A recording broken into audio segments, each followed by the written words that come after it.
ఈరోజు ఐడిసి అని ఒక డిపార్ట్మెంట్ ఉంది మన దగ్గర, ఇరిగేషన్ డెవలప్మెంట్ కార్పొరేషన్. దాని కింద 8 లక్షల ఎకరాల పథకాలు ఉన్నాయి. 8 లక్షల ఎకరాల ఆయకట్టు. మా మంత్రి ఏం చేశాడు, ముఖ్యమంత్రి చంద్రబాబు నాయుడు, ఈ లిఫ్ట్ పథకాలన్నీ రైతులే నిర్వహించుకోవాలి అని చెప్పని ఐడిసిని మూసేశాడు.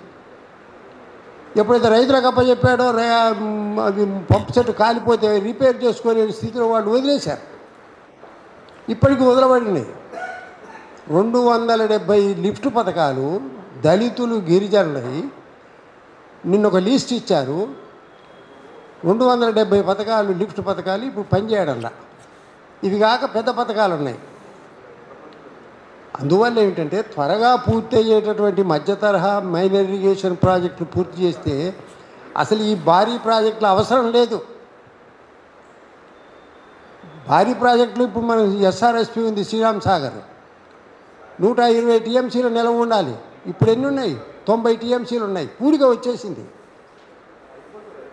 మరి అదే మాది వరంగల్ జిల్లా, పాకాల, రామప్ప, లక్నవరం చుట్టూ మా మా మా మా గ్రామాల చుట్టూ ఉంటాయి.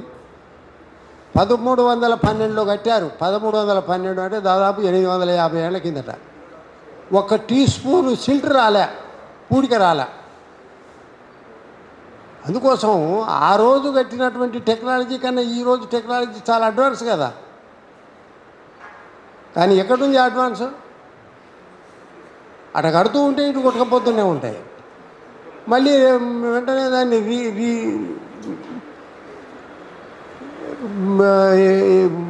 బడ్జెట్ చేయడం, రీబడ్జెట్ను పెంచేసి అసలు ఒక ప్రాజెక్టు 100 కోట్లతో స్టార్ట్ చేసి 20 ఏళ్ళు అయ్యే వరకు ఏమిటంటే అది దాదాపు 2000 కోట్లకు పేరిపోతుంది. రాజకీయ నాయకులకు ఆ డబ్బులన్నీ వచ్చేస్తూ ఉంటాయి. ఇదంతా ఓపెన్ సీక్రెట్. నేను ఒక ఛాలెంజ్ చేస్తున్నాను ఇక్కడ, అంత బాధ్యులు కూడా ఉన్నారు. లంచం లేకుండా ఒక్క ప్రాజెక్టు కట్టారా? అసలు రూల్ ప్రకారం 13.5% లంచాలు ఉంటాయి. రూల్ ప్రకారమే. ఇది డిపిఆర్ తయారయ్యి కాంట్రాక్ట్ వర్క్ స్టార్ట్ చేసే వరకు 13.5%. దానికి తోడు ఇప్పుడు రాజకీయ నాయకులు వీళ్ళందరూ తోడవి కావడం చేత 30% అయింది. ఈ 30%తో పాటు కాంట్రాక్టర్ తను ఒక 15% లాభం చూసుకుంటాడు. అంటే 45%. అంటే శాంక్షన్ అయ్యే డబ్బులో 50% ఖర్చు పెడతారు. 50% అంటే ఏమిటి? ఇసుకతో మాత్రమే పనిచేస్తారు, సిమెంట్ వేయకుండా. పైగా గోదావరి మీద ఒక ప్రాజెక్టు కట్టడం అంటే 100 సంవత్సరాల నుంచి గోదావరి ఇసుక మేట పెడుతూ వచ్చింది. నువ్వు 200 అడుగులు పోతే తప్ప నీకు గట్టి భూమి రాదు. గతంలో పోలవరం కట్టేటప్పుడే ఈ సమస్య వచ్చింది. కాబట్టి పోలవరం అక్కడ కట్టకుండా ఏంటంటే ఓ మూలకు కట్టుతున్నారు. కానీ ఇక్కడ ఇసుక మీదనే నువ్వు సిమెంట్ పోసి కట్టేసావు. ఈ కొట్టుకపోతే అదంత పని మామూలుగా కొట్టుకునే పోతుంది అని చెప్పని అంటాడు. ఎంత నిర్లక్ష్యమైన సమాధానం! 1000 కోట్లు రండి. ఇంతమంది మేధావులు, ఇంజనీర్లు అసలు నెత్తి నోరు బాదుకున్నప్పటికి కూడా పట్టించుకున్నటువంటి ముఖ్యమంత్రిని నేను నిజంగా చూశాను. ఎందుకంటే నేను 1962లో వచ్చా ఉద్యమంలోకి, 62లో. అప్పటి నుంచి చూస్తూనే ఉన్నాను ఈ ఇరిగేషన్ ప్రాజెక్టులు ఇవన్నీ.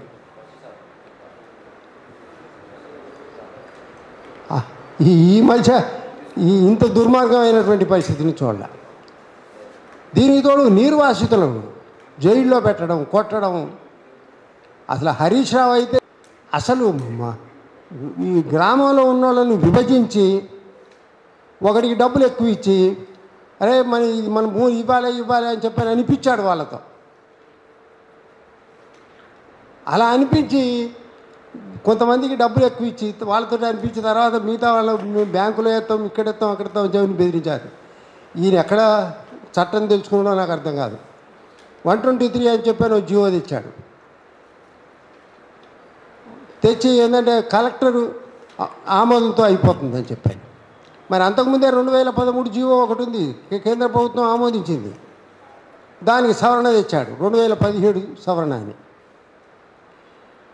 గ్రామాలలో జనం మూటలు మిల్లలు పెట్టుకొని వెళ్ళిపోతుంటే ఎంత బాధ అండి. నేను మురుమురు వెళ్ళాను. అసలు వాళ్ళని చూస్తుంటే ఇప్పుడు అసలు మన కుటుంబంలో ఒక అమ్మాయి పెళ్లి చేసి పోయేటప్పుడు అసలు కుటుంబం అంతా మామూలుగా ఏడవరు. ఎందుకంటే 15 ఏళ్ళు మాతో ఉన్న అమ్మాయి ఇప్పుడు పెళ్లి చేసుకొని వెళ్ళిపోతుంది కదా అని చెప్పారు.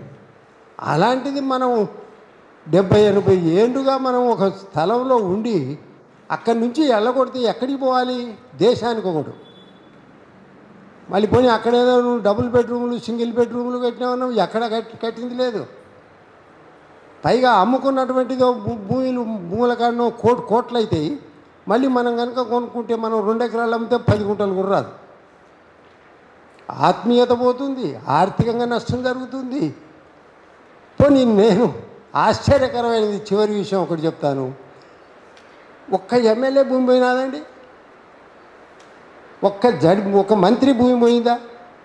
ఈ ప్రాజెక్టులకే కాదు, రోడ్లకు కానీ డబుల్ బెడ్రూమ్లకు కానీ గవర్నమెంట్ సేకరించడంలో నేను చాలా సందర్భాల్లో అడిగాను. మంత్రులను, నిరంజన్ రెడ్డిని అడిగాను, హరీష్ రావుకు లేఖ రాశాను. ఒక్క మంత్రిది ఎక్కడ భూములు లేవా వాళ్ళకు?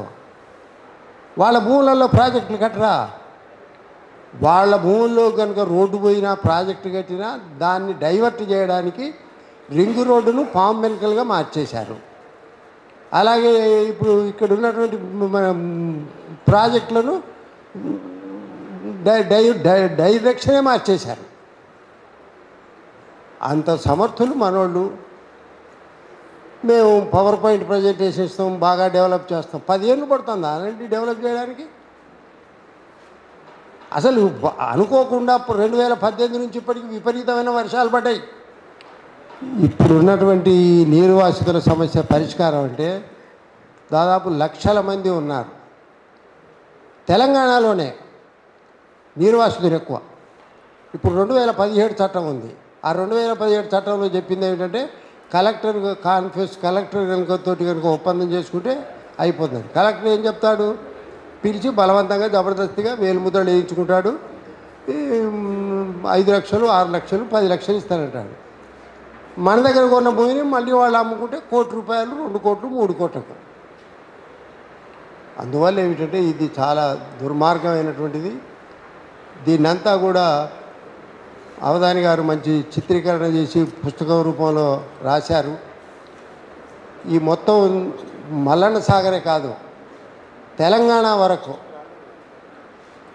ఎంతమంది నష్టపోయారు, ఎంతమంది వ్యతలు పడుతున్నారనేటటువంటి సమాచారం అంతా మనం ఆల్రెడీ సేకరించబడింది, ఇంకా సేకరిస్తే కూడా వస్తుంది.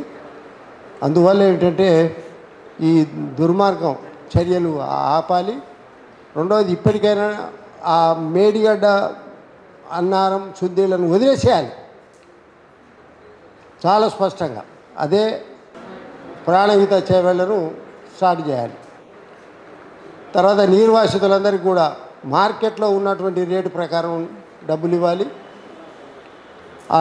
డబ్బులు ఇవ్వకపోతే వాళ్ళను కదిలించడానికి వీలు లేదు. దానికోసం మనం ఎంత దూరమైన ఉద్యమం కొనసాగించడానికి సిద్ధం.